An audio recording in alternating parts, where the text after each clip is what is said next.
Muruganar, in his very first encounter with Bhagavan, received his glance of grace and had an ecstatic spiritual experience.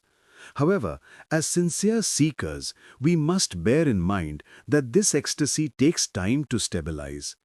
When this verse was written, Bhagavan again looked at him. This established him in a state from which poured forth hundreds of verses spontaneously. Muruganar yearned to be in that ecstatic state all the time. He prayed silently that in addition to the time he was spending with his master, he would have a personal audience with him, so he could be permanently established in divine bliss. However, he did not reveal his innermost longing to anyone, including Bhagavan. So he thought. In those days in the ashram, a group of devotees would go into the forest to pluck leaves from certain trees to make leaf plates. One morning, a group was planning to go to the forest. Bhagavan shot Muruganar a significant look. Muruganar understood its purport and hurriedly followed Bhagavan out of the hall. The group started to follow, but Bhagavan took him so quickly into the woody interiors of the forest that the others were left far behind. Bhagavan sat on a big log and signaled Muruganar to sit beside him. No words were exchanged between them. Bhagavan then looked at him piercingly and established him in a state of inner felicity. When Muruganar opened his eyes, dusk had fallen and he found himself alone. He had been in ecstasy for several hours. From then on, Muruganar remained in that state of inner bliss and quietude. Having egoistically identified myself with the filthy body, I had slipped down into a desolate state. Now, having been awakened by Him who is pure, divine, gracious wisdom, I have attained the supreme life of silent, natural consciousness, and I am ever flourishing as the perfect pure self. The science of self-experience which surged forth when the rising ego was destroyed has filled my heart. Having blossomed me as bliss by the light of the fully blossomed glance of His grace, Guru Ramana made me, this fool, flourish and live as the Buddha. From ancient times, sages and saints, in all their devotion and wisdom, have written thousands of poems extolling gods and goddesses in varied meters and styles in the Tamil language. Perhaps for the first time, in Muruganar, we have one single poet who put down 40,000 verses in different meters in chaste Tamil, but on one single master, Bhagavan Sri Ramana Maharshi. This spiritual wonder is unique to Muruganar. Muruganar expounding his works on Bhagavan's teachings. We also respect this poet-saint because he elicited the direct teaching from Bhagavan.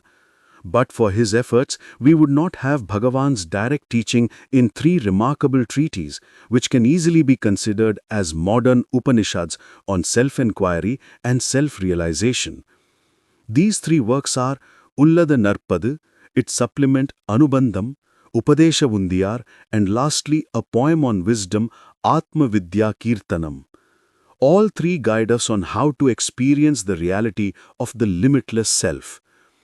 The genesis of these three treatises is very interesting.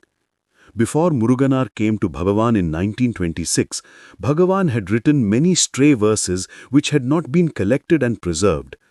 With Muruganar's natural inclination for poetry, he researched Bhagavan's poems and found 21 stray verses. He collected them and found that they were not on a particular theme, and therefore sat with Bhagavan analyzing those verses. The theme that he chose was reality and the nature and experience of it. He was intent on this because by living with Bhagavan and leading a life of pure spirituality, he understood the importance of living the truth. He wanted Bhagavan to write about reality and practical ways to actually be one with it. Some verses did not go with the theme, so he omitted them and requested Bhagavan to replace them with fresh verses based on his own experience. This went on for 20 days. In Tamil literature, one form of poetry restricts a single theme to 40 verses.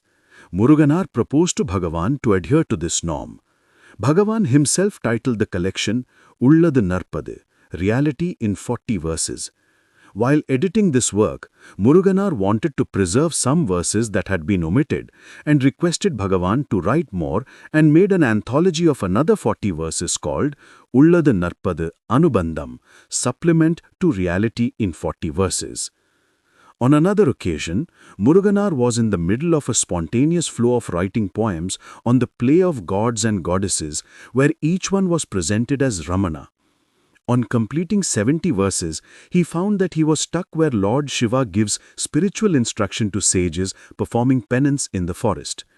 Since he adored Bhagavan as Shiva himself, he pleaded with Bhagavan, "You are Shiva himself.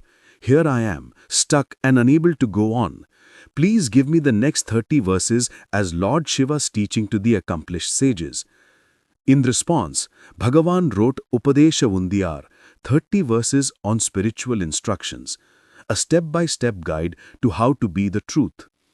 Someone once complimented Muruganar on Ramana Sannidhi Murai, saying, "This is the best work you have done, Muruganar."